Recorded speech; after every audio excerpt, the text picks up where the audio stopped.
muling gumawa ng kasaysayan ang Adamson Lady Falcons matapos nilang matagumpay na maiuwi ang kanilang ika-13 sunod na kampyonato sa katatapos lang na UAAP Season 88 Softball Tournament.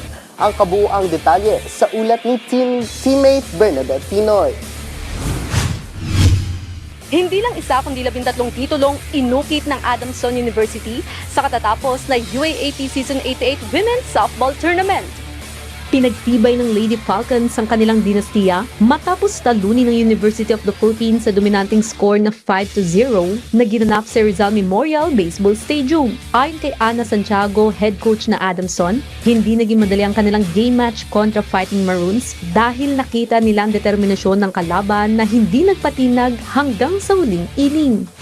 Bago pumasok kasi itong laban namin against UP, sabi ko sa kanila, i-expect nila na hindi magiging ganong kadali kasi malakas sa kalaban ng UP at saka tinalo din kami nito nung first round, no? So, ang ganda lang ng balik namin pagdating ng second round kasi na-sweep namin hanggang makarating kami dito sa final. And at the same time, yung mga pre-game talk ko talaga sa kanila na sinasabi ko sa kanila, guys, tandaan nyo, kaya gumaganda ang competition dito sa UAAP dahil kayo ang naging standard. Makasaysayan ang naging kampanya ng Lady Falcons dahil ito na rin ang kanilang ika-21 titulo sa UAAP at kunin ng record na may pinakamaraming kampyonato sa liga.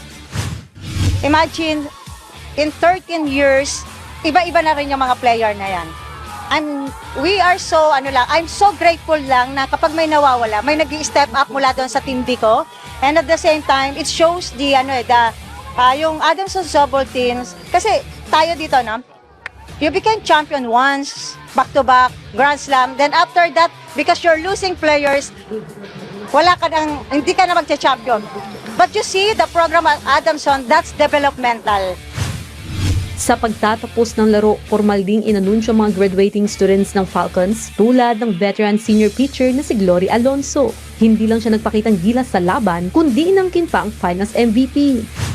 Malaki yung naging part ko din siguro sa team na to at thankful din ako kasi kung hindi din dahil sa mga kasamahan ko, hindi rin yung nangyayari yung ganon. I have a good pitching din, also yung depensa ng mga kasamahan ko nandun din. So, napakasarap sa pakiramdam.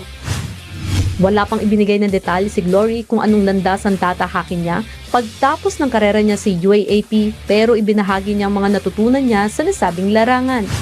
Sa tingin nyo na hindi pa sapat yung skills na meron kayo, ilaban nyo pa rin, huwag nyo sukuan yung sarili nyo.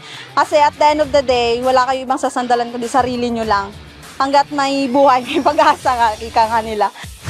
Samantala, itinanghal na silver medalist ng UP Maroons, habang University of Santo Tomas naman ang nakakuha ng tansong medalya. Bernadette Tinoy para sa Atletang Pilipino para sa Bagong Pilipinas.